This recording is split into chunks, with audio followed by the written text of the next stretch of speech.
విలాప వాక్యములు 5వ అధ్యాయము 16వ వచనం నుండి మనము చదువుకుందాం. మా తల మీద నుండి కిరీటము పడిపోయిను, మేము పాపము చేసి ఉన్నాము, మాకు శ్రమ.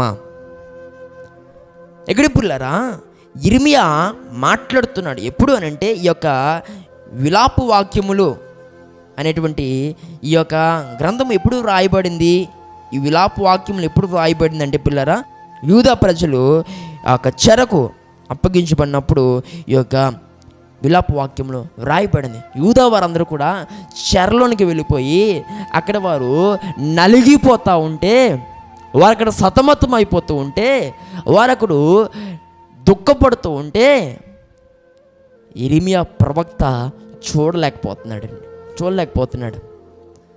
ఎంతగానో ఏడుస్తున్నాడు. అయ్యో, ఎన్నో సందర్భాల్లో మీ యొక్క జీవితాన్ని మీరు మార్చుకోండి, మీ విధానాన్ని మార్చుకోండి, మీ లోపాన్ని సరి చేసుకోండి, దేవుడు మీతో మాట్లాడుతున్నాడు. ఎన్నో సందర్భాల్లో దేవుడు చెప్పమంటే నేను మీకు చెప్పాను, కానీ ఏ రోజు కూడా మీరు నా మాట దేవుని మాటగా మీరు భావించలేదు.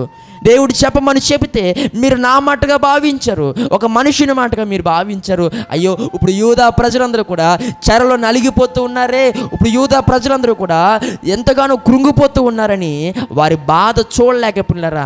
చెర అంటే ఎలా ఉంటుందో తెలుసా? భయంకరంగా ఉంటుందండి, భయంకరంగా ఉంటుంది. కనీసం దాహం తీర్చుకోవడానికి నీళ్లు కూడా ఇవ్వరు, అంతగా నలిపేస్తారు, అంతగా ఏడ్పించేస్తారు. అలాంటి చెరలోనికి వారు అప్పగించబడినప్పుడు ఇందుకీ వారిని అందరినీ, యూదా ప్రజలందరినీ కూడా చెరకి ఎవరు అప్పగించారు? దేవుడే అప్పగించాడు. ఎన్నోసార్లు దేవుడు గద్దించాడు తన ప్రవక్త ద్వారా, దేవుని యొక్క సేవకుని ద్వారా. ఎన్నోసార్లు ఆ యూదా ప్రజల లోపాలని సరి చేయాలని దేవుడు చూశాడు, కానీ ఏ రోజు కూడా లోపాన్ని సరి చేసుకోమన్నారు వారు. మేము ఇలానే ఉంటామన్నారు, మా విధానం ఇంతే, ఇంకా మా నిర్ణయాలు ఇంకింతే, మా ఆలోచనలు ఇంతే, మా మాటలు ఇంతే, మా స్వభావం ఇంతే, మా క్రియలు ఇంతే, ఇంకా మేము ఇలానే ఉంటాం, మేము మారమయ్యా అన్నారు చాలా సందర్భాల్లో. దేవుడు చూశాడు, చాలా అవకాశాలు వారికి ఇచ్చాడు, చాలా సమయము ఆయన ఓపిక పట్టాడని చెప్పాలి. ఇక చివరికి పిల్లల దేవుడు యూదా ప్రజలందరినీ కూడా శ్రమకు అప్పగించేశాడు, చెరకు అప్పగించేశాడు. ఇప్పుడు ఆ శ్రమలో, ఆ చెరలో నలిగిపోతూ ఉంటే ఎన్నో సందర్భంలో వారిని హెచ్చరించినటువంటి ఆ ఇర్మియా చూడలేకపోతున్నాడు, ఆ వేదన చూడలేకపోయి అంటున్నాడు, అయ్యో మా తల మీద నుండి కిరీటం ఏమైపోయింది? పడిపోయింది. మా తల మీద నుండి కిరీటం పడిపోయింది. యేసు ప్రభు యొక్క రక్తము ద్వారా కడగబడి పరిశుద్ధురాలుగా తీర్చిదిద్దబడిన మా జీవితాలు ఇప్పుడు ఏమైపోయినాయి అని అంటే, శ్రమకు అప్పగించబడ్డాయి, చెరకు అప్పగించబడ్డాయి. మేము పాపము చేసి ఉన్నాము కనుక ఇప్పుడు మాకేం కలిగింది? చెర అనబడిన శ్రమ కలిగింది. చెర వలన ఎంతోమంది ఎన్నో శ్రమలు అనుభవిస్తున్నారు. ఇప్పుడు ఈ శ్రమ అంతటికి కారణము మా పాపమే. పాపం వలన మా శిరస్సుపై ఉంచబడినటువంటి మా తల మీద ఉంచబడినటువంటి ఆ కిరీటం ఏమైపోయింది? పడిపోయింది. ఈరోజు యేసు ప్రభు యొక్క రక్తము ద్వారా మనం పరిశుద్ధులుగా తీర్చిదిద్దబడ్డాం. ఒకప్పుడు మనం అందరూ కూడా చీకట్లో ఉన్నాం. పేతురు అంటూ ఉంటాడు ఆ మాటని, ఇప్పుడు తన ఆశ్చర్యకరమైన వెలుగులో మనం అందరూ కూడా ఉన్నామని. వెలుగు సంబంధులుగా దేవుడు మనల్ని చేసి తన యొక్క స్వరక్తంలో దేవుడు మనల్ని కడిగి మన తలపై ఆయన యొక్క శ్రేష్టమైన కిరీటాన్ని, జీవ కిరీటాన్ని దేవుడు ఉంచితే, ఈరోజు పిల్లరా మరలా పాపం అనబడినటువంటి ఆ బురదలోనికి వెళ్ళి కిరీటాలను ఏం చేసుకుంటున్నాం? పడగొట్టేసుకుంటున్నాం.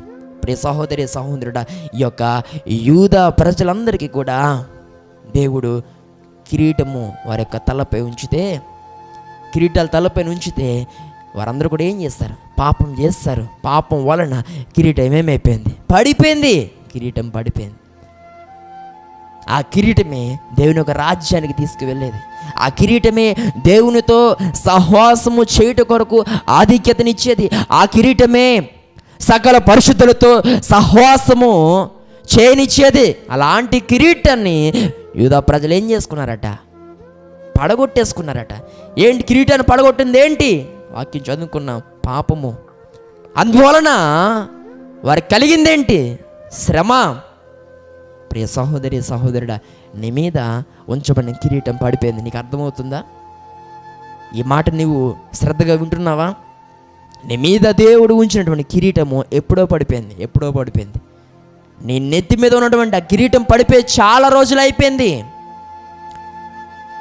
ఆయన ప్రేమ ద్వారా నిన్ను ఆయన రాజ్యంలోకి తీసుకోవాలి, నీవు ఆయనతో పాటు ఉండాలనుకుని, అందుకు గాను దేవుడు నీకు ఇచ్చినటువంటి ఆ శ్రేష్టమైన మహిమ కిరీటాన్ని, జీవ కిరీటాన్ని నీవు నీ పాపం వలన ఏం చేసుకున్నావు? పడగొట్టేసుకున్నావు.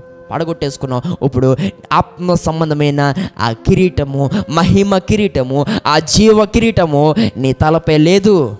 ఈరోజు ఆజ్ఞను అతిక్రమిస్తే అది కూడా పాపమని చెప్తుంది బైబిల్. ఎన్నిసార్లు దేవుని యొక్క ఆజ్ఞలు కాదన్నావు నువ్వు? ఎన్నిసార్లు దేవుని యొక్క వాక్యాన్ని ప్రక్కన పెట్టేస్తావు నువ్వు? ఎన్నిసార్లు దేవుని యొక్క వాక్యాన్ని ప్రక్కన పెట్టి మనుషుల నిర్ణయాలు తీసుకుని ముందుకు వెళ్ళిపోయావు? ఎన్నిసార్లు వాక్యాన్ని కాదని నీ సొంత నిర్ణయాల మీద ఆధారపడిపోయి నువ్వు ముందుకు వెళ్ళిపోయావు? ఇవన్నీ కూడా ఏంటి? పాపాలే.